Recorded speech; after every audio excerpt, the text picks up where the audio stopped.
Praise the Lord. இந்த உலகத்தில் ஒரு பழமொழியை நம்ம அடிக்கடி கேள்விப்பட்டிருப்போம். பல நாள் திருடன் ஒரு நாள் அகப்படுவான்னு. ஆமாங்க, எத்தனை நாட்கள் தான் ஒரு தப்பை மறைத்து கொண்டே வாழ முடியும்? ஒரு நாள் அது வெளிப்படும். ஆண்டவராகிய இயேசு கிறிஸ்துவை சொந்த இரட்சகராக ஏற்றுக்கொண்ட பிள்ளைகளை பார்த்தீங்கன்னா, ஆலயத்துக்கு போய் ஜெபிப்பாங்க, வேதம் வாசிப்பாங்க, ஆண்டவரை குறித்து பேசுவாங்க. அவர்களுடைய நடத்தைகள், பேச்சுக்கள் எல்லாவற்றிலும் ஆண்டவரை குறித்து வெளிப்படும். ஆனால் ஒரு சிலரின் சுய காரியத்தை போய் பார்த்தீங்கன்னா, தனிப்பட்ட நேரத்தில், தனிப்பட்ட அறைகளில், தனிமையில் பாவத்தை செய்து கொண்டிருக்கிறார்கள். சில அடிமைத்தனங்களில் சிக்குண்டு வெளிவராமல் அதனையே இன்பமாக்கி கொண்டு அடிமைத்தனத்தில் சிக்கியிருக்கிற பிள்ளைகள் ஏராளம் உண்டு.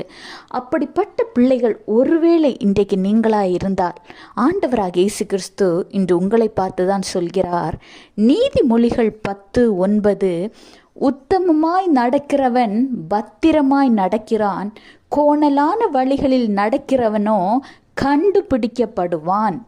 அதாவது உலகத்திற்கு உங்களுடைய தவறான அந்த பழக்கம் காண்பிக்கப்பட்டுவிடும். இத்தனை நாட்கள் நல்ல பிள்ளை, நல்ல பையன், நல்ல சகோதரன், நல்ல சகோதரி என்று பெயரை நீங்கள் பெற்றுக்கொண்டு இருந்திருக்கலாம். ஏனெனில் உங்கள் தவறு உங்களுக்கும் ஆண்டவருக்கும் மட்டுமே தெரிந்து கொண்டிருந்தது. ஆண்டவர் உங்களை கண்டித்து கண்டித்து தண்டித்து சிட்சித்து கொண்டே இருக்கார். ஆனாலும் நீங்கள் அதிலிருந்து வெளிவராத பட்சத்தில் ஒரு நாள் ஆண்டவரின் கோபம் உங்கள் மேல் வரும். அப்பொழுது உங்களுடைய தவறுகள் வெளிவரும். உலகம் உங்களை தூஷிக்கும். அந்த நிலைமைக்கு நீங்கள் போகக்கூடாதுன்னா, ஆண்டவராக இயேசு கிறிஸ்து உங்கள் மீது இருக்கிற அதீத அன்பின் காரணமாகத்தான் இன்றைக்கு உங்களை பார்த்து சொல்கிறார். ஆண்டவர் உங்களை சிட்சித்தால் அதை உங்களால் தாங்க முடியாது. பலகீனங்கள் வரலாம், பொருளாதார நெருக்கடி வரலாம், சமாதானத்தை இழந்து போகலாம், சந்தோஷத்தை இழந்து போகலாம்.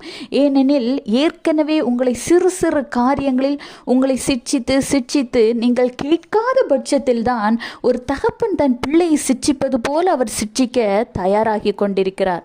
ஞானமாயிருங்கள். உங்கள் நடைகளை நீங்கள் பத்திரப்படுத்தி கொள்ளுங்கள். உங்களிடம் எது தவறு எது பாவம் என்பதை நீங்கள் அறியாமல் இல்லை. அதிலிருந்து வெளியில் வாருங்கள். ஆண்டவருக்கு பிடித்த பிள்ளைகளாக, பரிசுத்த வாழ்க்கை வாழ்கிற பிள்ளைகளாக மாறுங்கள். அவர் உங்கள் மீது வைத்திருக்கிற திட்டத்தை நிறைவேற்றுங்கள். கர்த்தர் உங்களை ஆசீர்வதிப்பார். Have a blessed day. Jesus bless you.